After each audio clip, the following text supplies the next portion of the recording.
me specifikat e politikës tonë dhe i dim për vetë dhe mendojmë se ide dhe publikës shqiptar atje, por ideja është që pas zgjedhjeve të dhjetorit, ky kuvend nuk është që e ka prodhu vetëm, ose që është prit me prodhu vetëm një institucion që është presidenca, është prej asgjë kundi kemi mbet këtu. Por ky kuvend e ka prodhu edhe qeverinë e Republikës Kosovës, e ka prodhu edhe kryetarin e kuvendit Kosovës. Pra, qysh në krye të herës, lëvizja vetëvendosje nuk ka shpreh gatishmëri për marrëveshje, nuk ka shpreh gatishmëri për konsensus politik, aty ku ndohen pra edhe përgjegjësitë. Por ka shku kryen veten një herë tek zgjedhjet e shkurtit, pa i pasur votat për Albulena Haxhiun, me 56 personca të kuvendit, me shkelje kushtetuese, ka tentu me imponu sekretarit të kuvendit, pastaj kur i mblodhi votat për kryetarin të kuvendit, vazhdoi me arrogancën e numrave për ta zgjedhur Albulena Haxhiun kryetarin të kuvendit, Albin Kurtin kryeministër dhe tash e do Glaukun Jufcën president.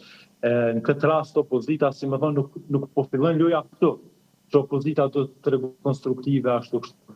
Qysh në krye të herës, ai që merr më shumë të vota do të tregohet fillimisht konstruktiv, nëse don ti zgjidh proceset. Kurse me këtë kryenetësi, pastaj mund të shkojmë sërish edhe një herë në zgjedhje, dhe siç e tha zoti Ymeri, pa vetëvendosje prapë nuk bëhet, është e vërtetë që nuk bëhet, mirë po këtë do të shërbejë si një mësim që në krye të herës, kur fillon themelimi i institucioneve, ndarja e përgjegjësive, atëherë të ulën në tavolinën e diskutimeve dhe atëherë të jenë më të gjeneroz me njëri tjetrin për ta ndarë pushtetin dhe për ta vazhduar edhe qeverisin edhe jetën institucionale. Qartë, kam një pyetje për të dy, ndoshta nisim me Dorajedin. Dorajed, tani negociatat kanë nisur, dje kur i takoi Abdixhikun. Për ta kuptuar pak më qartë, janë kandidaturat e fundit propozuara nga vetëvendosja apo mund të kemi përmbysje, mund të kemi kandidaturat tjera, ndoshta propozime nga opozita. Më thoni. Vetëm është shumë e rëndësishme të kuptohen 2-3 gjëra, do të thoya përpara se të elaborojmë çështjen. Nëse Kurti nuk do të propozonte Abdixhikun dhe nuk do ta propozonte edhe zonën Kollçaku, ne automatikisht ne do të shkojmë në zgjedhje. Dhe sepse fakti që s'do të kishte propozime, do të nënkuptonte që ne e pranuam zgjedhjet si opsion. Kurti e bëri një farë... Pyetja ime është, janë kandidatët që kanë marrë aprovimin e disa prej deputetëve më herët, para se të shkonim kushtetuese dhe të shpallit dekreti, apo janë në tavolinë kandidat krejtësisht tjerë, se ka një procedurë edhe për aprovimin e kandidatëve, apo jo? Kjo është kur në lojë në shoh dhe kush i ka figurat kryesore në lojë. Prandaj po them, fakti që ky vendosi këta kandidat është për ta konsumuar të drejtën e propozimit dhe fillimin e procedurës. Në të kundërt ne sot do të flisnim për zgjedhjet, jo për diçka tjetër. Kjo është çështja e parë, por kjo s'do të thotë që këta do të mbesin kandidat. Nëse ka gatishmëri për marrëveshje politike, ose nëse për çka unë absolutisht nuk besoj që do të ketë. Po pra, se këtë doja të kuptoja, nëse ka të njëjtët kandidat, nuk mund të pretendojmë se do të ketë marrëveshje, se qëndrimin opozitarët e kanë dhënë për këta dy kandidat. Të kuptojmë përqasjen, kjo është ideja. Ja, kjo çështja që po nisni është saktë dhe natyrisht mendoj që ky është thelbi, apo jo? Po saktë. Por ky ka vendosur ato për t'i pasur në lojë, për të siguruar mbarvaqjen e procesit, dhe ndërkohë flet me partitë politike gjithmonë duke supozuar që mund të gjejë një kandidat tjetër.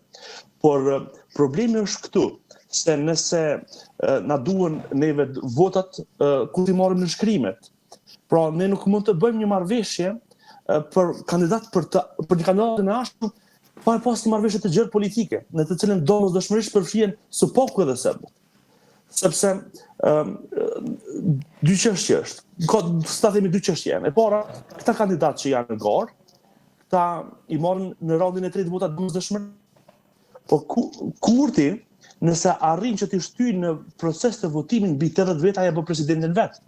Sepse në dy raundet e para duhet që të jenë 80 veta në sallë. E Partia Demokratike thotë që ne këtë marrëveshje nuk mund ta bëjmë. Sepse ne na duhet përveç kandidatit për president që do të jetë, na duhet nominalisht e kundër kandidati që i siguron vetvetes domosdoshmërisht presidentin. Po nuk mund të siguroj as kandidatin dhe as kundër kandidatin pa lidhën, pa kën, sepse edhe në ndërkohë edhe pa minoritarët serb, sepse nuk ka ku ti merr në shkrimet. Sepse neve na duhen mbi statimi 60 në shkrimet e tjera. Ato nuk mund t'ja siguroj as vetë dhe nuk mund të siguroj këta numra në asnjë rrethon tashmë praktikisht. Sepse 63 nënshkrime janë do për 2 kandidat, kanë mbetur në lojë edhe 57 të tillë. Pra, çka mund të bëhet në rastin më të mirë, është që PDK-ja të arrijë të marrë nënshkrimet ndoshta edhe në LDK, ose ndoshta për të parë, por për mua është një grup, ta themi këtu për interpretim juridik, a kanë të drejtë kandidatët aktual që kemi në garë, se të liqen, dhe nëse këta të liqen, çështja është se ku mund të shkojnë nënshkrimet që janë dhënë për ta. Pra, Kurti është vërtet një garë e mbyllur për mua. Nuk ka shumë gjasa, nuk ka shumë mundësi reale që ne mund të kemi edhe marrëveshje.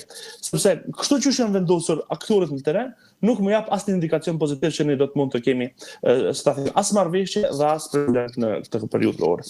Qartë. Dorajeti është drejt zgjedhjeve të jashtëzakonshme. Ramadani, ke një këndvështrim tjetër apo ndanit një mendim? Jo, edhe unë jam njëjtin mendim, nga ajo që po shohim do të kemi zgjedhje të reja, mirë po është rëndësishme të thuhet që në kuptimin e institucioneve të Kosovës nuk e kemi pas më herët një precedent të tillë juridik për ta ditur me saktësi se nuk kemi pas ndonjë interpretim nga gjykata kushtetuese ose kështu me radhë se çfarë ndodh saktësisht nëse tërhiqen nënshkrimet zënë për njërin nga kandidatët e televizëve vendosje. Mirë po ajo që është e rëndësishme ashtu thuhet është se ne ende nuk e dimë, sepse Dorajeti sa poshtë shkoi në konstatim se PDK po dëshiron ta imponojë kandidatin e saj, ne ende nuk e dimë nëse PDK e ka kandidatin e saj që del nga partia e saj, apo i ka të propozuarit e saj. Ka treguar kushtet, ai ka treguar për kushte.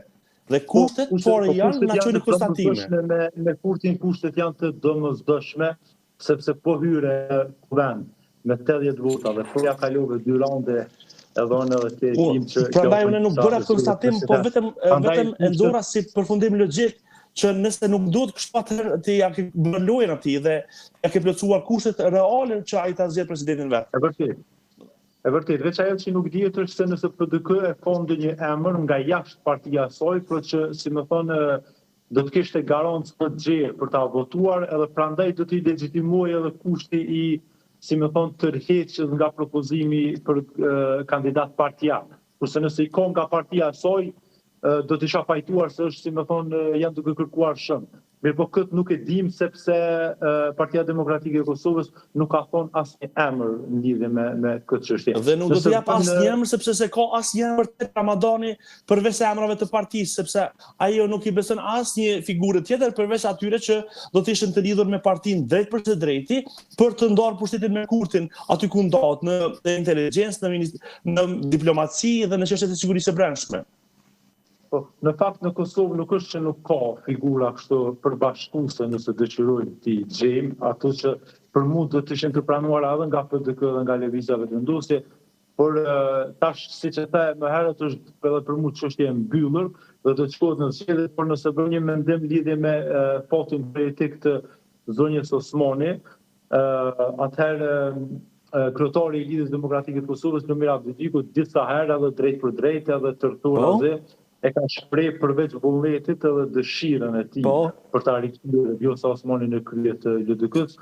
Mirë po Lidhja Demokratike e Kosovës është jashtëzakonisht komplekse në funksionimin e saj. Që do thotë figura të tjera shumë të rëndësishme të LDK-s, ne e dim se nuk do ta kapërdinin lehtë kthimin e Vjosa Osmanit në LDK, sidomos edhe kthimin me Hapin plak të vjetra, ë? Në LDK po, mirë po edhe ato janë si më thonë të arsyeshme sepse zonja Osmani e ka dëmtuar mjaft shumë Lidhjen Demokratike. Dhe ta dhëm figura si Abdullah Hoti ose si Hikmet Bajrami, por edhe këta kanë deputet të rinj të tjerë që i mbështesin, që unë besoj që do të ishte shumë të pajtoheshin me këtë kthem të zonjës Vjosa Osmani në LDK. Mirë po në anën tjetër edhe formimi i një partie së re në Kosovë është jashtëzakonisht problematik, sepse duhet të kesh struktura, duhet të kesh njerëz që të rinë brapa, një pjesë të partisë që ka formuar Vjosa Osmani tashmë ka trashëguar 2 bashkëpartiakët Faton Peci dhe Donika Gërvalla, sidomos me fitoren e Zotri Pecit në qytetin e Mitrovicës, ai përveç strukturë tashmë ka bërë edhe njerëz që qëndrojnë afër dhe që kanë si më thënë raport edhe interesi me të, kështu që për ish presidentin Osmani është një pozitë jo edhe aq e lehtë, por besoj se do të mësojmë pak më shumë sonte, sepse pritet të jetë në një debat televiziv dhe mund ta shohim pak a shumë se cilat janë planet e saj. Por ajo që dihet është se zonja Osmani nuk largohet nga politika, sepse është, si më thonë, prej figurave politike me shumë hendesje në politikë dhe që nuk do ta lë me kaq, sidomos betejën me Kurtin. Qartë, do t'jetë ose përballë Kurtit ose në krah të Kurtit, apo jo? Ja, përballë do t'jetë sigurisht. Përballë sigurisht. E di pse ju pyes për zonjën Osmanit, tani mandati ka përfunduar, dim edhe të gjithë procedurën që u ndoq nga gjykata kushtetuese mbas dekretit saj, po është me shumë rëndësi. Ramadani the pak më parë duhet një figurë konsensuale.